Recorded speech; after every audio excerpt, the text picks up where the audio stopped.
El siguiente segmento tiene contenido o opinión.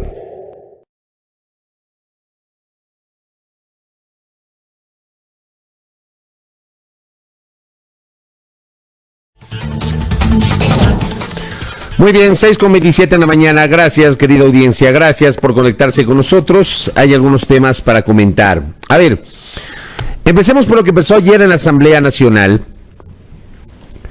Ayer la Asamblea ha tomado una decisión que de alguna manera rompió un vaticinio que yo tenía.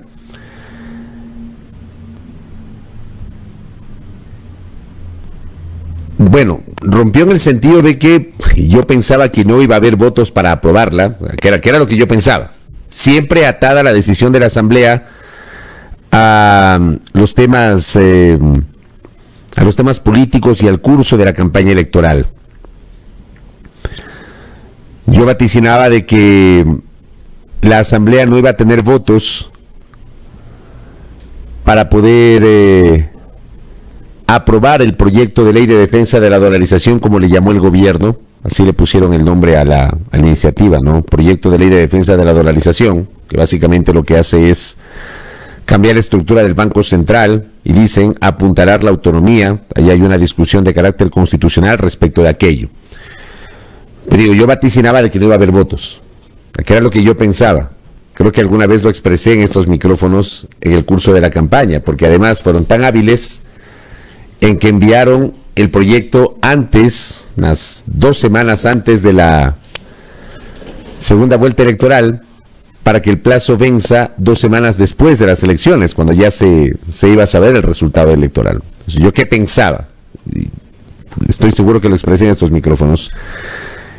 Que si ganaba Andrés Arauz, lo más probable era que el proyecto no sea aprobado. Y si ganaba Lasso, o era aprobado, o seguramente no iba a haber votos para tomar una decisión e iba a entrar la iniciativa, como envió el Ejecutivo, en vigor por el Ministerio de la Ley. Finalmente ocurrió esto. Yo estoy seguro que si el ganador de la elección hubiese sido el otro candidato, el economista Arauz, con seguridad la Asamblea Nacional, esta Asamblea Nacional, que está a 21 días de terminar su periodo, una asamblea que se va con más pena que gloria por la serie de acciones, de omisiones, de escándalos que ha enfrentado a lo largo de estos casi 4 años. Esta asamblea decidió tomar hoy, o ayer en este caso, una decisión atada directamente al resultado electoral. Si el señor Arauz era el ganador de la elección, esta asamblea no hubiese aprobado este proyecto de ley. Las elecciones fueron ganadas por Guillermo Lasso Mendoza, que el 24 de mayo se posesionará como presidente. Y esta asamblea se decantó por aprobar este proyecto de ley, que yo sí creo el actual gobierno debió dejar que este tema sea resuelto por la nueva asamblea y por el nuevo gobierno.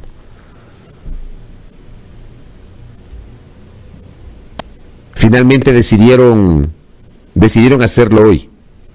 Decidieron hacerlo con la actual Asamblea Nacional. Será el presidente de la República actual, Lenín Moreno, al que le quedan 31 días de mandato, el que se pronuncie sobre la sanción favorable o veto parcial. Yo no tengo dudas que será una sanción favorable, porque si el presidente Moreno decide vetar este proyecto de ley, la actual Asamblea ya no tendrá tiempo, muy difícilmente tendrá tiempo para resolverlo. Eso quedará en manos de la próxima legislatura, que tiene otra composición política. Y claro, lo más probable es que el presidente Moreno sancione sin veto. No voy a abundar en detalles sobre el contenido del proyecto. Es un proyecto muy técnico. Yo no soy un técnico. Sí me comprometo la próxima semana a tener varias entrevistas en este espacio para hablar justamente con diversas opiniones, para tener diversas opiniones sobre el contenido del proyecto. Creo que es la mejor manera para poderlo entender. Quienes son detractores de este proyecto de ley invocan el carácter inconstitucional de la iniciativa cuando se habla de la autonomía del Banco Central. La Constitución claramente, la actual, no consagra la autonomía del Banco Central del Ecuador. por ejemplo, Diario El Comercio dice lo siguiente: con 86 votos a favor, la Asamblea aprobó la Ley de Defensa de la Dolarización. La iniciativa legal de 106 artículos que modifican el Código Orgánico Monetario y Financiero y 9 disposiciones reformatorias de la Ley Orgánica para el cierre de la crisis bancaria del 99.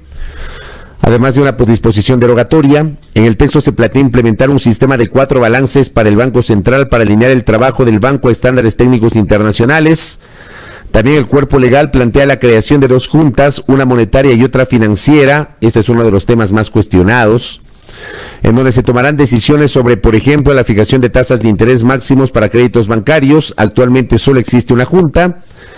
Prohíbe que el Banco Central utilice sus reservas internacionales para inyectar recursos al gobierno central o a los gobiernos autónomos y de esta forma fortalecer la dolarización, y garantiza que el central respalde los recursos de terceros mediante las reservas internacionales. Este es el argumento que ha sido mencionado por aquellos que justamente suscriben varios de los términos de esta iniciativa, que consideran que era una iniciativa necesaria. Pero hay otros criterios, por eso yo les digo, me comprometo a tener entrevistas la próxima semana, ¿no?, sobre este tema. Hay algunos criterios que rechazan el contenido de esta iniciativa, fundamentalmente los legisladores de la Revolución Ciudadana. Ayer mismo el expresidente Rafael Correa se pronunció asegurando que esta reforma legal apuntada a la privatización del Banco Central y que nos regresan a la institucionalidad y a las políticas de 1998. Entonces tenemos las dos visiones. Habrá que conversar con los especialistas para que nos orienten sobre la naturaleza justamente de esta iniciativa. ¿Qué me preocupa a mí en particular? Y por eso la necesidad de que nos podamos nutrir con lo que nos puedan decir los especialistas. Yo sí viví la crisis de 1999. Y estoy seguro que muchos de ustedes también. Este espacio se conecta con muchos de ustedes que residen en el exterior, que seguramente no se fueron porque quisieron, sino porque se vieron obligados a irse luego de la gran crisis financiera de 1999. Quien les habla fue testigo de la Asamblea Constitucional de Sangolquí en 1998, 97-98, que reformó parcialmente la Constitución y que incorporó una última disposición transitoria que apuntaló el salvataje bancario, que se concretó en el año 99. A mí esa es la parte que me preocupa. Esa es la parte que me preocupa. Porque quienes cuestionan el contenido de este proyecto de ley, que en breve será ley de la República, porque es así, va a ser ley de la República. Ayer en la cuenta Twitter del presidente llevó un pronunciamiento destacando la decisión de la Asamblea, el propio ministro de Gobierno lo hizo lo propio, el ministro de Economía y Finanzas hizo lo propio. Esta va a ser una ley de la República. A mí me preocupa eso.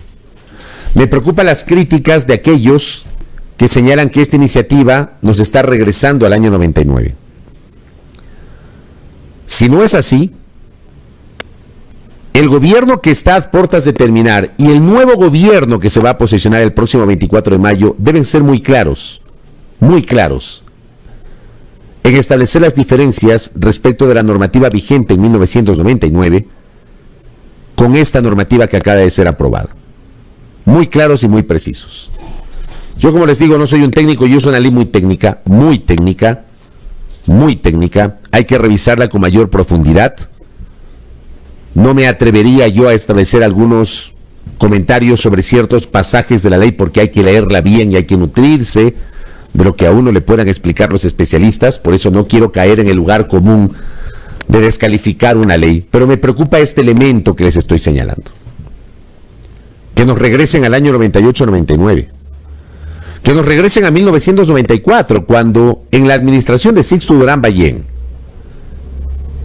cuya cabeza del Frente Económico era su entonces vicepresidente Alberto Dajic, empezaron a apuntalar en el año 94 toda una serie de iniciativas que desembocaron en la desregularización del sistema financiero. Y esto lo he relatado varias veces y lo he compartido varias veces con ustedes. La crisis del 99 no es que fue responsabilidad exclusiva de Maguad, que hizo un pésimo gobierno y que no supo qué hacer. Aunque en campaña, en su eslogan del año 98 decía, sabe qué hacer y cómo hacerlo. El presidente Maguad no supo qué hacer ni cómo hacerlo.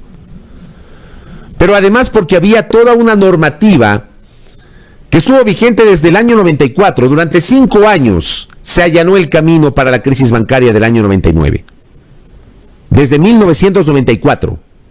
Con reformas legales para favorecer al poder financiero de turno, para que sociedades financieras pequeñitas de pronto se conviertan en bancos. Y solo sobrevivieron los más fuertes. Solo los más fuertes. Esas sociedades financieras que se convirtieron en bancos no lograron capear el temporal de la crisis del año 99. Y terminaron quebrando. E incluso hubo bancos no tan grandes, pero que ya tenían una tradición, una larga tradición, que tampoco lograron capear la crisis y que tuvieron que cerrar sus puertas.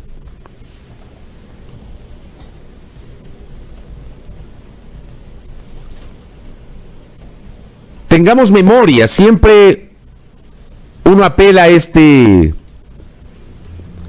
necesidad. Yo apelo a esta necesidad. Tengamos memoria. Tengamos memoria, ya pasó la campaña. Para que no digan que cuando uno habla de estos temas los pretende atar a la campaña electoral. Ya pasó la campaña. 4.7 millones de ecuatorianos se decantaron por una opción política y hay que respetar esa decisión. Al igual que hay que respetar que 4.2 millones de ecuatorianos votaron por otra opción política. Al igual que hay que respetar que casi 2 millones de ecuatorianos no se pronunciaron por ninguna de las dos opciones políticas, y así como hay que respetar que más de 2 millones de ecuatorianos no votaron en esta elección. Pero tengamos memoria, y hay que exigir al poder político que se viene, porque esta ley ya está aprobada, e insisto, esta ley no va a ser vetada. Yo quiero saber, por ejemplo, y le tomo el comentario al querido doctor Jorge Merizalde, que está conversando con nosotros, que está compartiendo justamente este espacio. Yo quiero saber si efectivamente esta ley, como le han llamado pomposamente, va a fortalecer la dolarización o no. Si es que es así. Doctor Merizalde me dice, ¿no? Y voy a compartir este comentario al doctor Merizalde. El que se llame ley de defensa de la dolarización no implica que sea tal cosa, es una práctica de dar nombres políticos para que aparenten otra cosa. Hay que ver si en verdad esta ley con esa pompa en su nombre efectivamente va a fortalecer la dolarización de la economía. La nueva legislatura debe y el nuevo presidente deben vetar esa práctica. Estoy totalmente de acuerdo con usted, doctor. Entonces, yo sin profundizar en el contenido de esta ley, porque insisto, es una ley muy técnica, sobre lo cual la próxima semana tendremos entrevistas para poder absorber las inquietudes que tengamos y tener una mejor valoración. Sí me preocupa esta inevitable comparación con lo que ha ocurrido en 1998-99, a partir de la desregulación del sistema financiero ecuatoriano en 1994. Y toda esa serie de normativas que fueron allanando el camino para la quiebra bancaria del año 99 y el hecho de que le trasladaron al Estado ecuatoriano el costo del salvataje bancario. La Constitución del año 98 consagró la autonomía del Banco Central del Ecuador. Yo me rijo a lo que pasó en el año 99. ¿Qué pasó con esa autonomía? En función de esa autonomía, ¿saben qué pasó? Les voy a refrescar un poquito la memoria, sobre todo a los que no se acuerdan. La famosa autonomía del Banco Central de 1998, entre otras cosas, permitió, a partir de la última disposición transitoria de la Constitución aprobada en Sangolquí, asamblea que fue dominada por el Partido Social Cristiano y la Democracia Popular, permitió, digo, y dispuso que el Banco Central del Ecuador entregue créditos de liquidez, los famosos préstamos subordinados, a las instituciones del sistema financiero, ¿Saben por qué el Finanbanco pasó a manos del Estado en diciembre del año 98? Porque no pudo pagar pues los créditos subordinados del Banco Central, que supuestamente eran préstamos temporales para alimentar, para dotar de liquidez a los bancos hasta que puedan estabilizar su economía. Pero resulta que esos bancos tenían problemas de liquidez, problemas de solvencia y problemas patrimoniales. Y luego no podían responder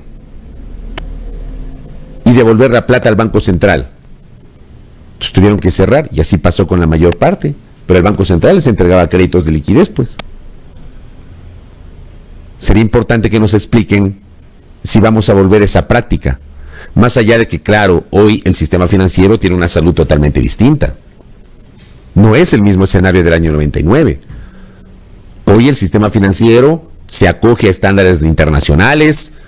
Víctor Hugo Villacrés hace unas pocas semanas que estuvo compartiendo micrófonos aquí en este espacio de noticias explicaba una cosa de locos, ¿no? Una cantidad inconmensurable de depósitos en el sistema financiero. Está sano el sistema financiero.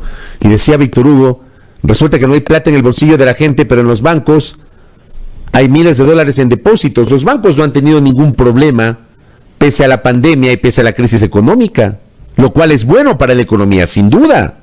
Sin duda. Este no es el mismo escenario del año 99. Atado también lo del año 99 al pésimo manejo gubernamental, a la devaluación de la moneda, a la crisis financiera internacional, a la baja del precio del petróleo, al fenómeno del Niño. Bueno, en el año 98-99 le cayeron las 7 plagas a este país. Junto a un gobierno inepto que no supo qué hacer y que, como tabla de salvación, adoptó la dolarización de la economía sin ningún tipo de preparación previa en enero del año 2000. Siempre digo memoria. Memoria. Y estas cosas que les digo, yo las viví. Tuve la oportunidad, esa oportunidad que me dio el periodismo de cubrirlas. Entonces, con base en eso, mi pregunta pública es, y ojalá que podamos conversar igualmente en los próximos días con las autoridades del Frente Económico en este espacio. Mi pregunta es, si lo que pasó en el año 99 tiene equivalencias con lo que acaba de resolver la Asamblea Nacional. Esa es la pregunta que hago públicamente. ¿Hay equivalencias o no? ¿Y cuál es la diferencia? 1. 2. La autonomía que se incorpora dentro de la ley, llamada pomposamente defensa de la dolarización, esa autonomía, ¿contraviene o no la norma constitucional que no dispone y que no permite que haya un Banco Central autónomo? ¿Cuál va a ser el papel posterior de la Corte Constitucional? Porque les apuesto, y esto va a ser así, la Corte Constitucional con seguridad va a recibir demandas de inconstitucionalidad sobre la aplicación de esta ley. Sobre la aplicación de esta ley. Entonces vamos analizando. Les invito a ponernos serios todos nosotros, quienes habla, ustedes, pongámonos serios, revisemos, escuchemos los argumentos para tener una mejor valoración. Yo simplemente planteo estas dudas desde el punto de vista periodístico y también por experiencia de vida que seguramente muchos de ustedes tienen. Lo que vivimos entre 1994 y 1999. No podemos olvidarnos ni podemos soslayar lo que pasó en este país en la década de los 90s, cuando la clase política nos metió por las tranqueras una serie de normativas que terminaron por deteriorar la calidad de la economía ecuatoriana. Esas son las inquietudes que planteamos públicamente en este espacio. Mucha gente pregunta, ¿quiénes votaron ayer? Ayer votaron 86 legisladores a favor, 41 votaron en contra, hubo un voto en blanco y hubo 7 abstenciones. Votaron a favor los asambleístas de Alianza País. Y aquí vuelvo a plantear la siguiente inquietud públicamente. A los todavía legisladores de este espacio político que prácticamente está a puertas de desaparecer, pues, Alianza País, que tuvieron una posición en la campaña de distanciamiento del gobierno. O sea, los asambleístas de Alianza País han tenido una postura absolutamente inexplicable, camaleónica, contradictoria en estos 4 años del gobierno de Lenín Moreno. Durante 3 años apoyaron completamente las iniciativas del presidente de la República,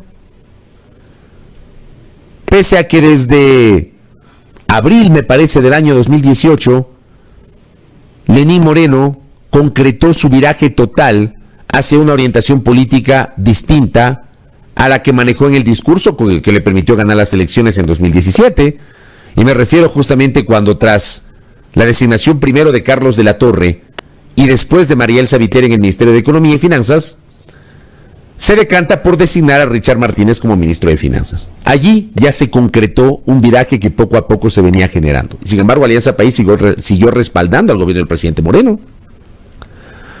A Alianza País no se le ocurrió expulsar al presidente Moreno por incumplir con su plan de gobierno. Alianza País se alió con el movimiento Creo y con 2 sectores independientes para que puedan elegir a las actuales autoridades de la Asamblea Nacional. Y solamente cuando estábamos a puertas del inicio de la campaña electoral, Alianza País decidió marcar distancias con Lenín Moreno. Y solamente después de aquello empezaron a hablar de la expulsión y se acordaron de que Lenín Moreno no había cumplido con su plan de gobierno. Y en la segunda vuelta Alianza País decía: no vamos a respaldar al candidato de la derecha. Perdón el uso del término, pero así lo expresaron.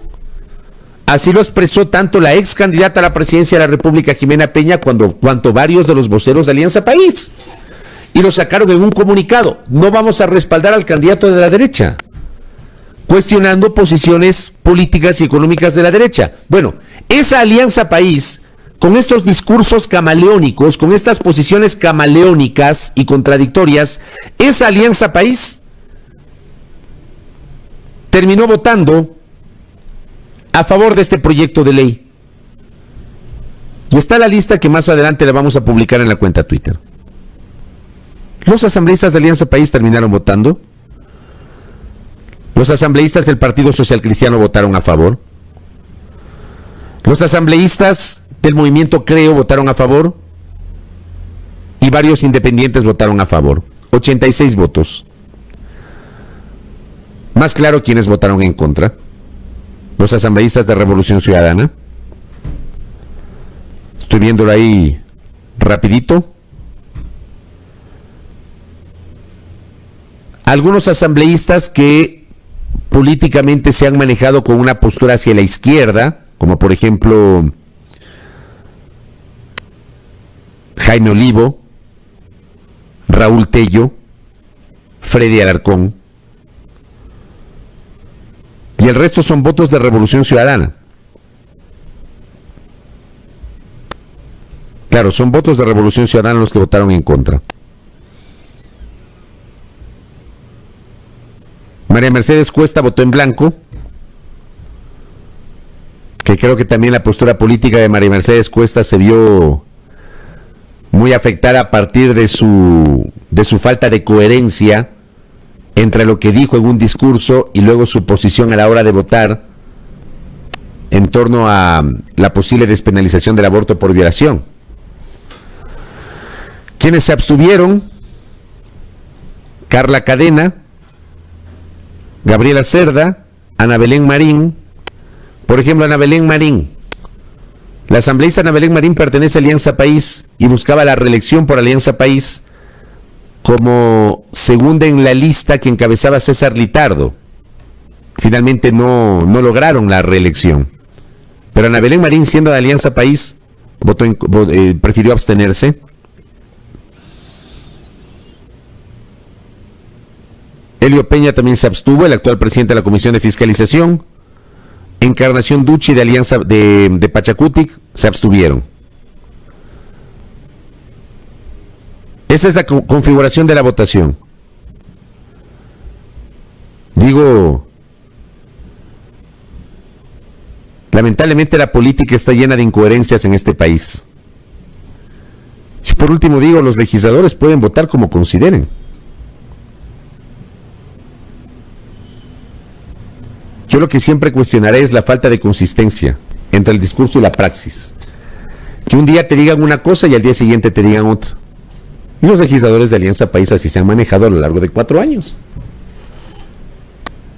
Fueron otros en campaña.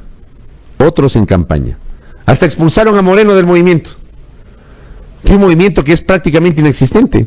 De un movimiento que pasó de ser la fuerza dominante en este país durante más de una década a no tener asambleístas en la próxima legislatura.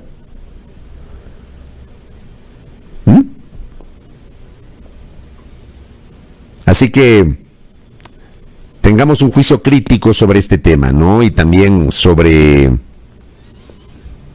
las posturas, ¿no? Estas posturas tan extrañas que tienen los legisladores, que te dicen una cosa en el discurso, te dicen una cosa en las entrevistas y después en la práctica hacen todo lo contrario. Ya saldrán los asambleístas, seguramente de Alianza País, a justificar la votación. Yo solamente digo, con todo respeto a los legisladores de Alianza País, ustedes dijeron una cosa distinta en campaña. Y terminan votando por una ley propuesta por el gobierno de quien era su presidente, al que apoyaron durante 3 años, del que renegaron al inicio de la campaña electoral, al que expulsaron del partido, del movimiento, en el curso de la campaña electoral, terminan apoyándolo. Y no solamente hablo de la política, sino del contenido de las propuestas programáticas del movimiento Alianza País. Estas son las cosas por las cuales mucha gente no cree en los políticos. Porque carecen de sindéresis, carecen de coherencia, porque dicen una cosa y terminan haciendo otra. Porque dicen vamos a hacer esto y terminan votando por aquello o no votando. La política ecuatoriana requiere algo de coherencia. Si iban a apoyar este proyecto de ley, debieron haberlo dicho desde el principio. No dijeron nada en campaña, porque claro, no les convenía pues hablar en campaña. Pero como ya pasó la campaña y como ganó las solas elecciones, votan a favor del proyecto de ley. Insisto, me queda la duda y no lo vamos a saber jamás, ¿no?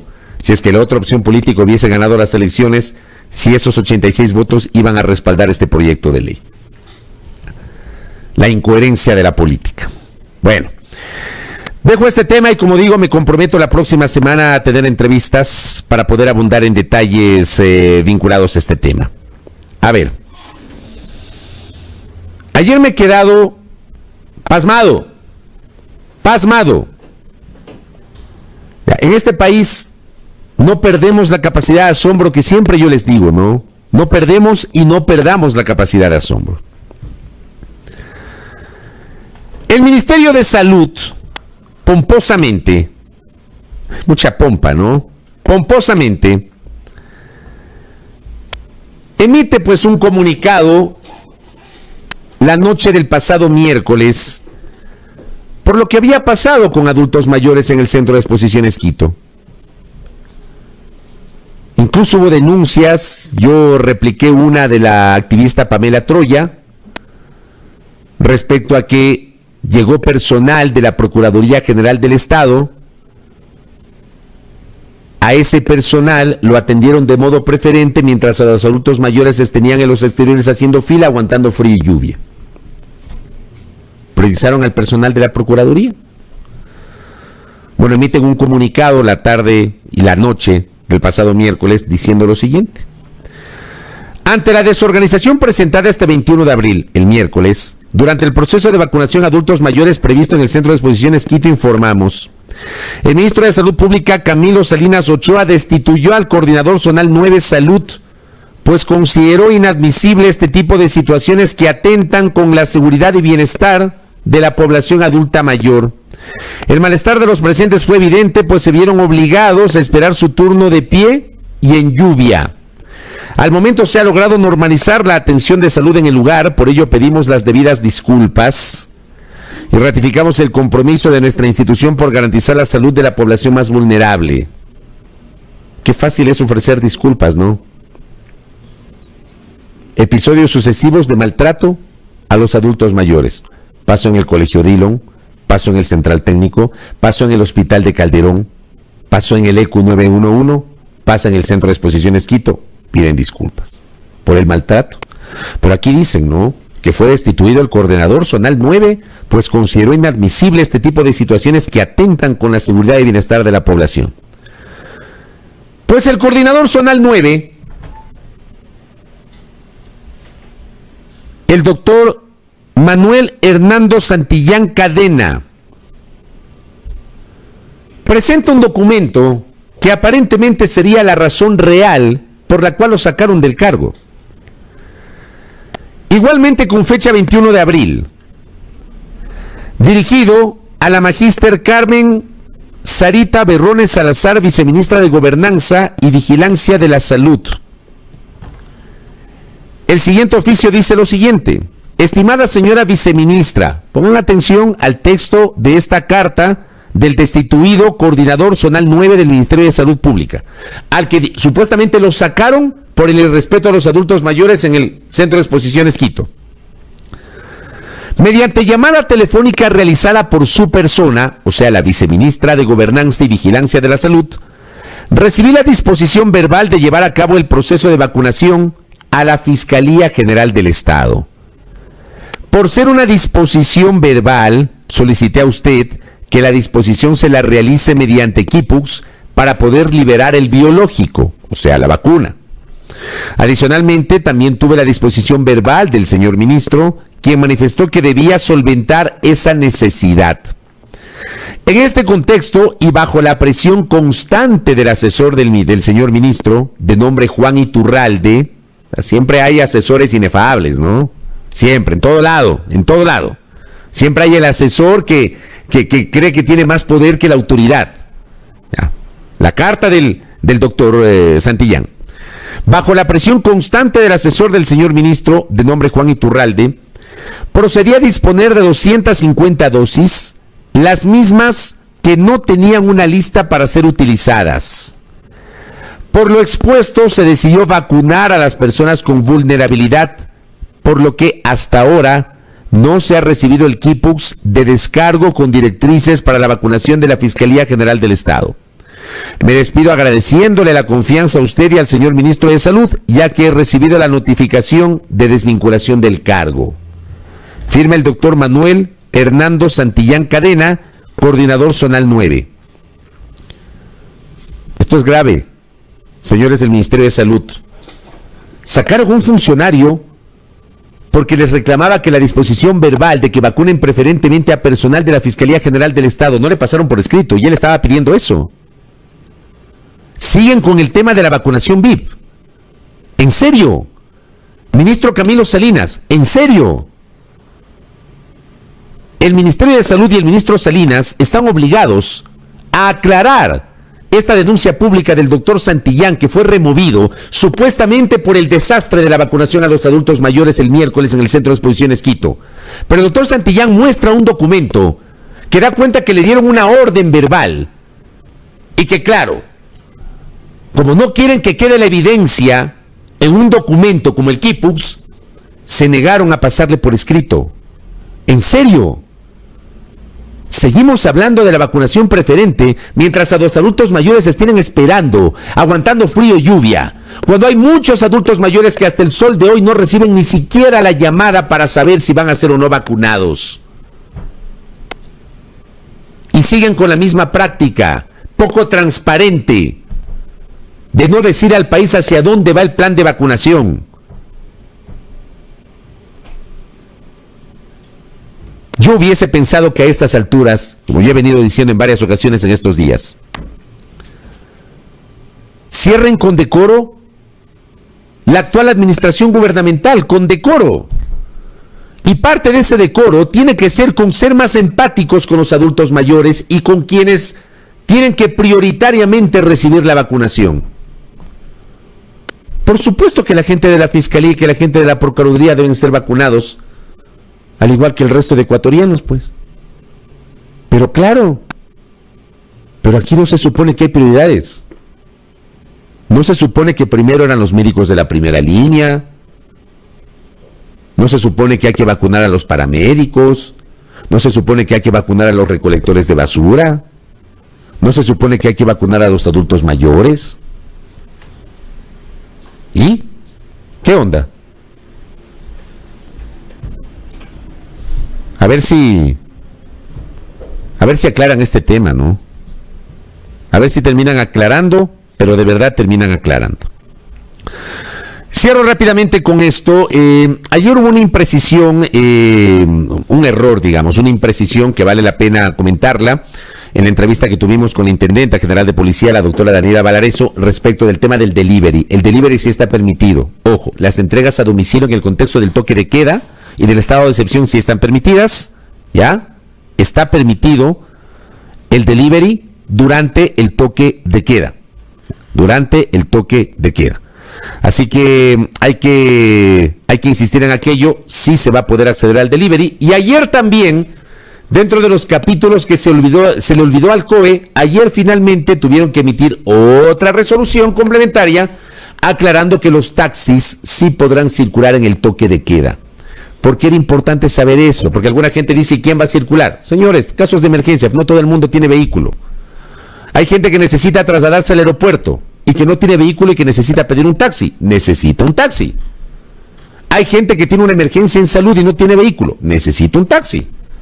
Pero esto se le había olvidado al COE. Ayer finalmente incorporaron el tema del COE, ¿no? Pero acá, por ejemplo, mi colega y amiga Karina Vaca me plantea otra inquietud. En cantones y comunidades no hay muchos taxis, pero sí camionetas del servicio público. Buena pregunta. ¿Podrán circular o qué mismo con este tipo de transporte? Las camionetas, como menciona mi colega, no están incorporadas dentro de la resolución del COE. ¿Qué pasa con el tema de la ruralidad? En la ruralidad no hay taxis. Se manejan con camionetas. ¿Qué pasa si tienen una emergencia? ¿Qué pasa si tienen una emergencia? Bueno.